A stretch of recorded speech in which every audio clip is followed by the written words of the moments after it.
Balik lagi sama saya Alvin, dan kali ini kita akan share pengalaman saya mengganti headlight AC Vario 125 Tekno tahun 2014 menggunakan merek aftermarket TGP. Nah, saya beli ini karena kebetulan motor Vario orang tua saya jatuh dan lampu depannya pecah.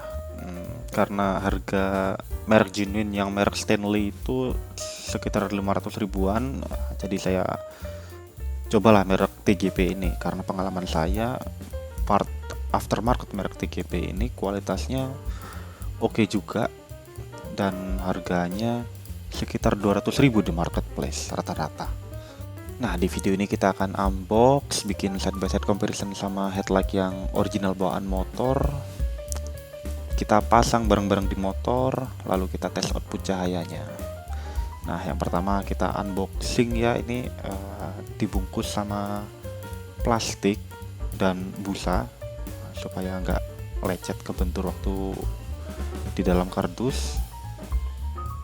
Kita singkirin dulu plastik sama busanya. Oke, nah di sini tampak reflektornya semuanya berwarna silver dan chrome ya. Nah, begini tampak depan, samping. Secara sekilas bentuk diamond cut di reflektornya mirip sama yang asli dan mikanya pun lumayan tebal waktu diketuk ya. Kalau lihat bentuk kristal multi reflektornya yang mirip dengan aslinya, saya berharap sih pancaran cahayanya akan nggak jauh beda ya dengan reflektor ori bawaan motor. Ya udah, nextnya kita langsung aja bongkar reflektor yang lama. Yang pertama kita buka adalah bagian dasinya dulu, kemudian kita longgarin baut-baut yang ada di belakang cover depan motor. Ini totalnya ada 6 baut ya, kanan kiri. Jadi masing-masing sisi ada 3. Kemudian di bagian depan total ada 2 baut, jadi per sisi ada 1. Oh ya, saya baru sadar kalau lupa saya rekam footage-nya, tapi ada 2 baut tepat di bawah dasi motor yang mengikat cover depan ke subframe depan motor. Nah, begini penampakan headlamp AC yang nempel ke cover depan motor beserta wiring harness-nya satu modul. Nah, untuk melepas headlamp AC dari cover depan ini cukup gampang. Ada 5 buah baut, ada 3 di atas menghadap ke belakang dan 2 di bagian bawah menghadap ke bawah motor. Nah, karena terakhir motor ini posisi lampunya mati padahal bolamnya nggak putus, maka kita akan coba langsung telusuri satu persatu mulai dari sekring. Nah, di sini kotak sekringnya ada di samping aki dan sekring lampu adalah sekring 10 ampere nih ya. Kita cabut aja dan kita cek, dan ternyata skringnya nggak putus. Oke, dari nggak ada masalah di skring, mungkin masalahnya ada di switch lampu. We'll get to that later. Sekarang balikin skringnya dan kita tutup kotak skringnya. Sekarang saatnya komparasi side by side antara dua reflektor ini. Perbedaan pertama di bagian sini ya. Ini bagian sebenarnya tersembunyi, tapi di reflektor asli ada tulisan Stanley, sedangkan aftermarket polosan aja. Sedangkan di bagian belakangnya untuk ori plastiknya warna hitam ABS, sedangkan yang aftermarket warna silver chrome ya. Dan perbedaan ketiga adalah untuk headlamp leveling adjusternya. Nah, pada reflektor ori ini terdapat baut yang ada geriginya sehingga arah headlamp bisa diatur dari bawah ya, tanpa harus membongkar cover depan. Nah, sedangkan pada headlamp aftermarket ini setelan ketiganya hanya menggunakan baut biasa, sehingga penyetelan harus dilakukan dengan obeng yang menghadap ke belakang, sehingga efeknya penyetelan harus dilakukan dengan membuka cover depan dulu, karena nggak mungkin obeng yang cukup panjang plus masuk ke dalam cover motor.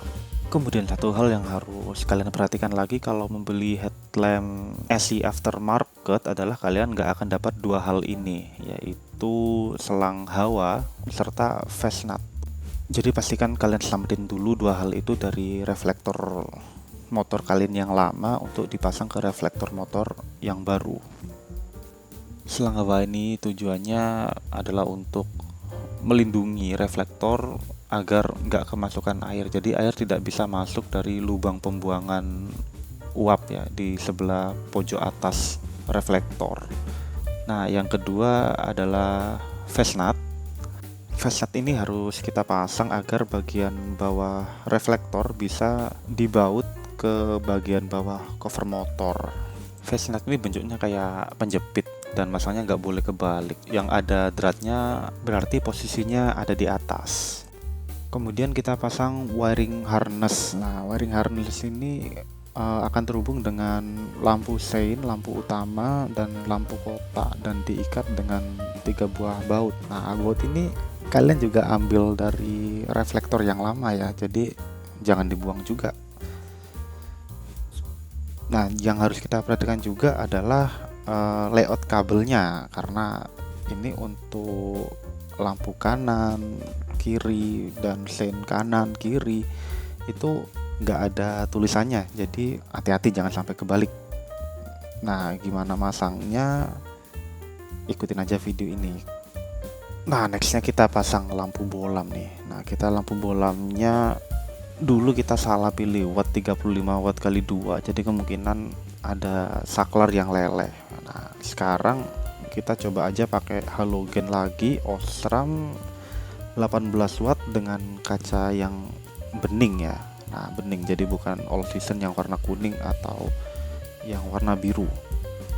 Nah, kita pasangnya kita sesuaikan dengan tonjolan, jadi yang ada tonjolan yang ngadap ke atas. Oh ya, bolam standar bawaan Vario sebenarnya 25 watt, tapi karena kita pakai halogen yang otomatis lebih panas dan lebih terang, nah maka kita turunin wattnya aja ke 18 watt. Harusnya udah cukup sih, karena kalau dikali 2 berarti 36 watt.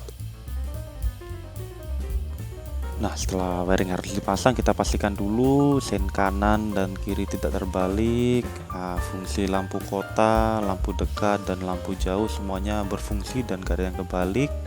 Langsung aja kita pasang reflektor atau headlamp AC pada cover depan. Ini ada 5 baut ya, 3 di atas dan 2 di bawah.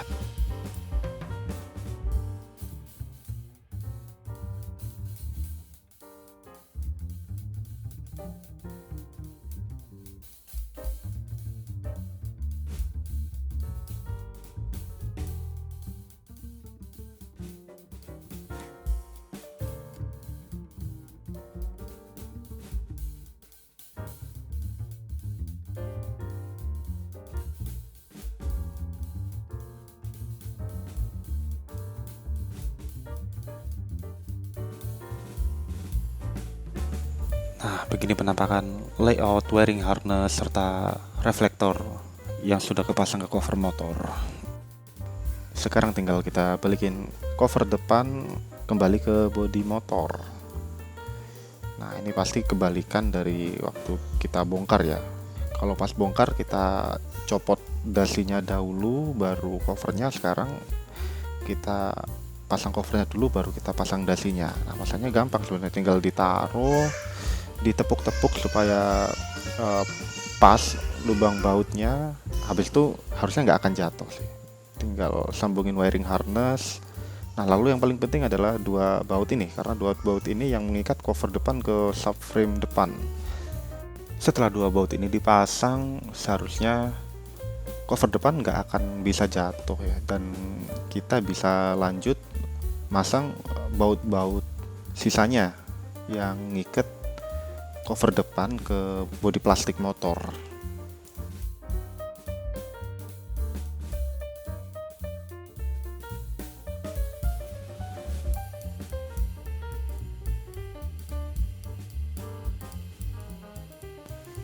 Kemudian tinggal masang bagian dasi motor ya, atau dudukan plat nomor. Nah, dasi motor ini dipasang menggunakan klip pengait dan 2 baut ya.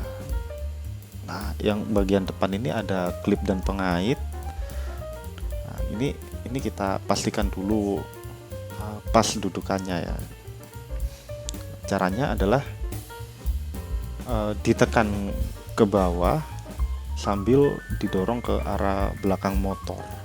Nah, ini tidak boleh terlalu dipaksa ya, makanya harus kira-kira nggak terlalu kuat tapi nggak terlalu lemah juga. Nah, setelah semua klip dan pengaitnya terpasang dengan rapat, nah, baru boleh kita kencengin bautnya. Nah, bautnya ini lokasinya di bagian leher setang ya, seperti ini, ada dua kanan kiri. Oke, sekarang langsung aja kita nyalain, kita tes nyala, kita lihat bagaimana cahayanya. Nah, silakan Anda nilai sendiri, tapi menurut saya sih sangat memuaskan karena berkas cahayanya itu sama persis seperti reflektor asli bawaan motor. Tinggal keawetannya aja yang masih kita perlu buktikan. Sekian video dari saya, silakan klik tombol like, subscribe, dan bagikan kalau menurut Anda video ini bermanfaat. Terima kasih.